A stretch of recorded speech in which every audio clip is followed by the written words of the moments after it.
Good morning, beloveds. The heat is running. The cat is stretched out on the heating pad. I'm gonna guess it's cold outside because it is my rest day. I have not even looked at the temperature outside. But seeing as how I'm gonna have to get out in it shortly, I'm gonna be looking at it soon. So, it is November 18th. Our title is I Am Open to Inspiration.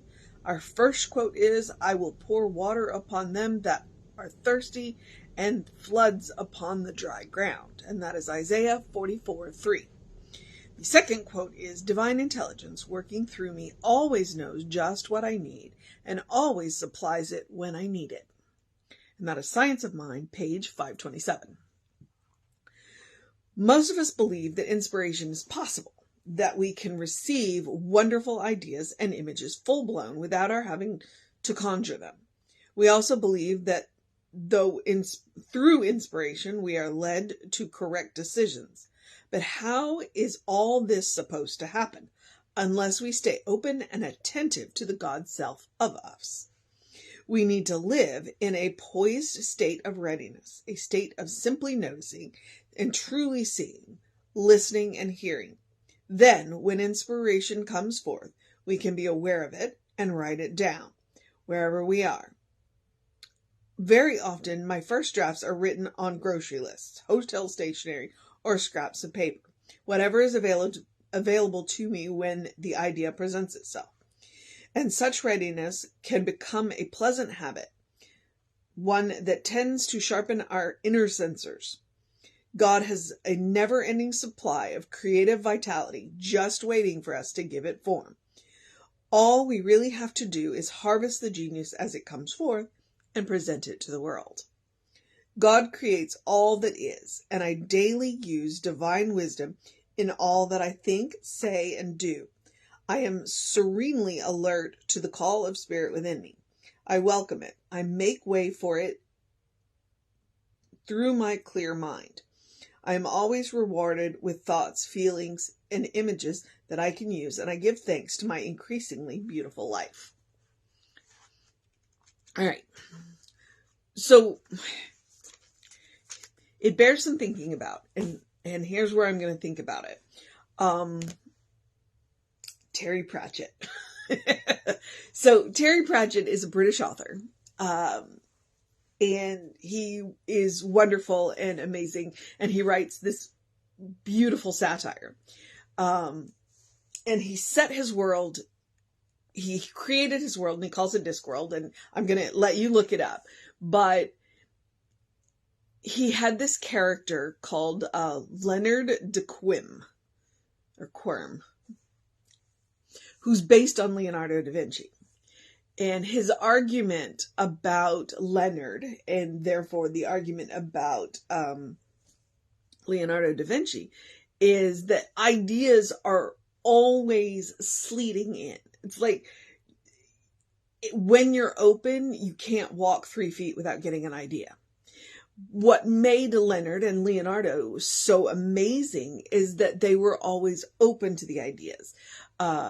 When you go back, because I've been to several different Leonardo da Vinci exhibits, when you go back and look at his notebooks,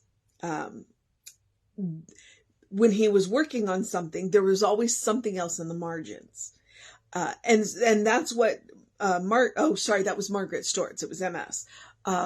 The point that she was making is that whenever inspiration struck, she took the opportunity to note it down on whatever she had. Now, in the era that we live in, we have these cell phones and pretty much always have them on them. And they have a couple of interesting features. One of them being they have note-taking apps, and you can either type or you can voice. You can speak your inspiration right into it and it'll write it down for you, which is just really cool.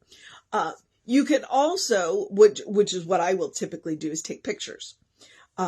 And so you have all of these various different ways to record all of these interesting ideas. So when you are trying to conjure inspiration, you can go back and look through your notes.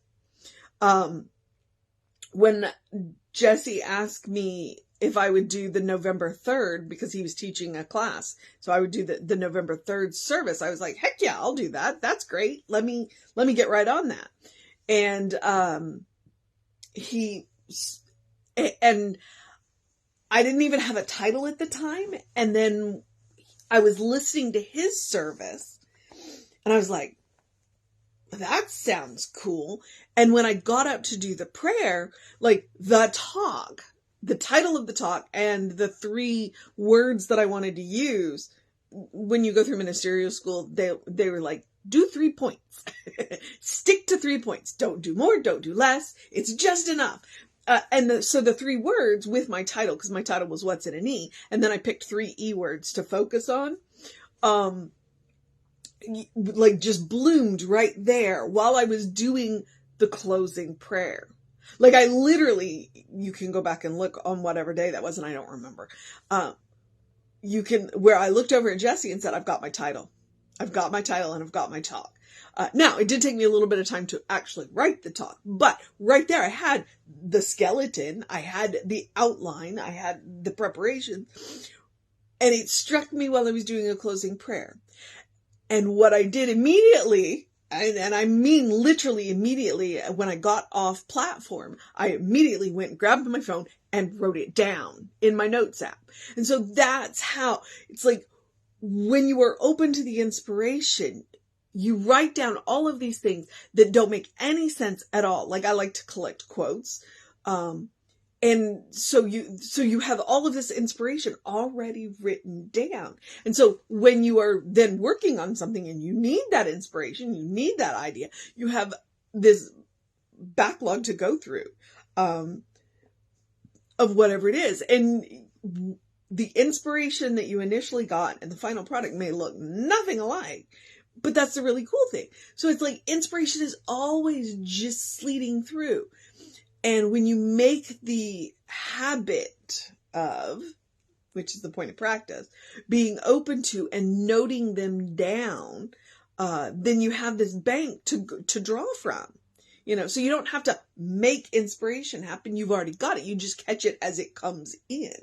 And then the right moment to use it will turn up. And you're like, oh yeah, no, I have an idea for this. Hang on. Let me go take and that's what's really cool. And that's one, I think there's an entire like social media. It's called Pinterest. I'm not on Pinterest, but I know a lot of people who are, and it hits through my feeds fairly frequently, where you pin up ideas. And so it's like, there's even a social media website just for this, so that you can go in. And the cool thing is that I think you can go and look at other people's Pinterests and get inspiration and ideas. And that's just really, really amazing. And so it's like, the ideas are out there. It's up to us to capture them. And once we capture them, to put them to use. So, and that would be again, here I'm going to make the argument for, I'm going to make the case for spiritual practice. The more often that we consciously connect with the source of our own being, the more often we are consciously connecting with a major source of inspiration. And so the more readily we do that, I one time I looked at somebody and said, well, what's the difference between a rut and a groove? And they kind of went, and that's what it is. It's like, when you are in your groove, things are working well and it's a well-worn path and you get where you're going. A rut, it's the same thing as a groove, but it's no longer serving you. So if your spiritual practice has gotten a little rutted, then maybe it's time to find a new groove. And if your inspiration isn't coming the way it had been, because you've gotten out of you are no longer consciously connecting with the source of your own being. It's like you're doing a habit, but it's become unconscious. Okay. And I would argue that would be what's the difference between what a rut and a groove is how consciously you're doing it. Okay. And that, by the way, that's inspiration. And as soon as I get off this broadcast, I'm going to write that down. What's the difference between a rut and a groove? Consciousness. Okay. I keep a list called talk ideas, so the next time Jesse springs it on me, I got a list of talk ideas. So, and that's what it looks like to be open to inspiration. It can happen in the middle of a conversation. So now I just have to keep it in my head long enough to write it down. That's the way it works. I mean, you just watched it happen, right? Because the inspiration is always around us. It is about being conscious enough to capture it when it comes in and put it and to note it down in a place where you will use it. All right. So keep a doodle notebook, keep an app open on an app of interesting ideas on your phone. Take random pictures and keep them in an album of inspiration. Go get a Pinterest page. There are just so many ways to do it. And then when you are looking for inspiration, flip back through your ideas in whatever way you capture them. And if nothing strikes you, then do what you need to do. That is what meditation is for, because meditation quiets the monkey mind and allows for the conscious connection to the source of your own being. All right. So, and you can also do a treatment. Hey, I need some inspiration. And then it's what you are treating to be is open to the inspiration. And then go and do whatever it is that you got to do. So, all right. I don't know if I went where she thought I was going to go, but here's where we ended up. So the mission today, should we choose to accept it? And here's what I'm going to say, is to create something where you can keep a note of those ideas. That's the mission. Be it an app on your phone, like I use Color Notes, a photo album, create a Pinterest page, or just go grab a little notebook, especially if you're a doodler, and to keep those ideas as they come in. And then you never know what amazing use you're going to put them to. All right. So that when you think you don't have any inspiration, you've got this bank to go look at. All right. That's the mission today. And as always, it's the same mission every day. It is about consciously connecting with the source of your own being. So the other one that I give you every day is the spiritual practice of doing something loving for yourself, doing something kind for yourself, doing something compassionate for yourself, whatever that looks like. When we say loving, kind, and compassion, it is about self-care, but it's also about joy. I want to make sure that you see the two sides of that coin. You deserve your own love. You deserve your own kindness. You deserve your own compassion. You also, practicing on yourself, you are your best test subject, because you're going to get instant feedback. Well, how loving and kind and compassionate was that? How do I feel after I've done that? What else can I practice on myself that is loving, kind, and compassion that I can use with other people? All right. And it can look as simple as taking a deep breath before you speak, and as much as taking a day off. Okay. It's important to make sure that you do that. But it's also about making sure that you make time for joy. And sometimes that looks like taking some time off. Putting yourself first occasionally. I will remind you, when you're on an airplane, the flight attendant says, put your own oxygen mask on first. Self-care. Can't pour from an empty cup. But it also sometimes looks like eating dessert first. And making places in your life for those small joys, because the small joys add up to the big joys. All right. So practice on yourself. It is about creating a habit. It is about creating what I like to call a default setting. It's about creating a first response. And the difference between a reaction and a response is a thought. It is consciousness. All right. And so when you ingrain these habits in, remember I mentioned rut versus groove. When you ingrain these habits in and you are in the groove of doing loving, kind, and compassionate, then when things pop up in your face, suddenly your reaction will be a response, and it will be a loving, kind, and compassionate response, because you will have built in that breath of God to help you respond that way. All right. All right. Where am I? Loving, kind, compassionate, creating a bank. Oh, right. Because today is my rest day. So I encourage you to do something to engage your mind and your body, unless today is your rest day. So that means I didn't exercise. I'm still engaging my mind and my body because I'm awake and have to go to work. Or I guess I can say I get to go to work. Hydrate. It is cold. I've been watching the weather, and they're like, it's unusually cold everywhere. Well, that's okay, because then you can just drink when I ask you to hydrate, it doesn't have to be cold. It can be warm. Warm water makes good hot coffee or hot tea or hot cocoa. That's my favorite. So make sure that you are doing something, getting the fluids in. Hydrate your brain. Your brain will work better. And the better your brain works, the more inspiration that you're going to be open to. Right, baby? Now he's not going to give my hand back. Oops.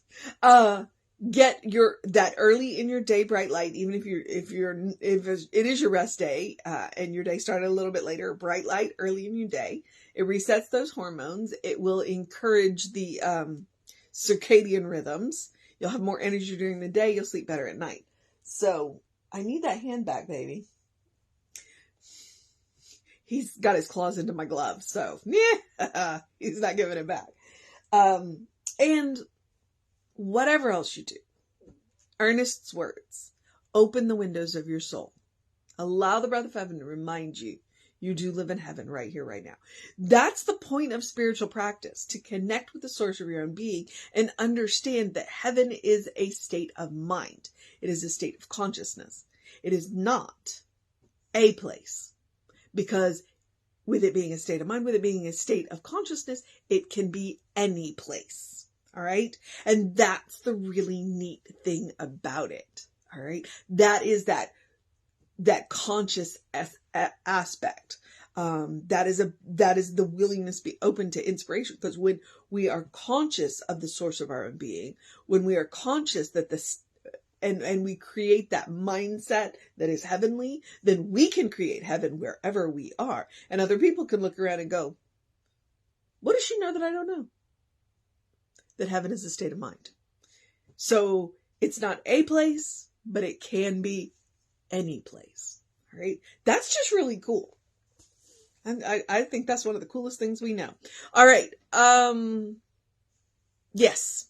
Oh, and you can always take Emma's advice. Look for the good and praise it. Okay. So here is where I do the social media part, where I remind you we are Creative Life Spiritual Center, Creative Life Spark. I am the running Rev Ryan on the social medias that I am on. I know we're about the middle of November, and the social medias may have gotten a little quiet because I've been busy with fair. I'm trying to keep up with that. So, it'll get better in December. It's not that I'm out of inspiration. I'm just running a little thin on time. And if you want to know what's going on with the center, because we do have the food market coming up, this Saturday, which is today is Friday. The food market is tomorrow. And it's the Thanksgiving food market with the Montgomery Food Bank. So email info@creativelife.org. That will get you on the constant contact. The hot links are hot. You can click on any of the hot links. It'll take you right to where you want to know. So if you want to know about the food market, that's in there. You want to know about the book studies that are always going on, that's in there. And then whatever classes we've got teaching, how we're going to do our Thanksgiving gratitude, because it's changing. We're going to do it a little differently this year. That is all going to be in that email newsletter, Constant Contact. So please do email that.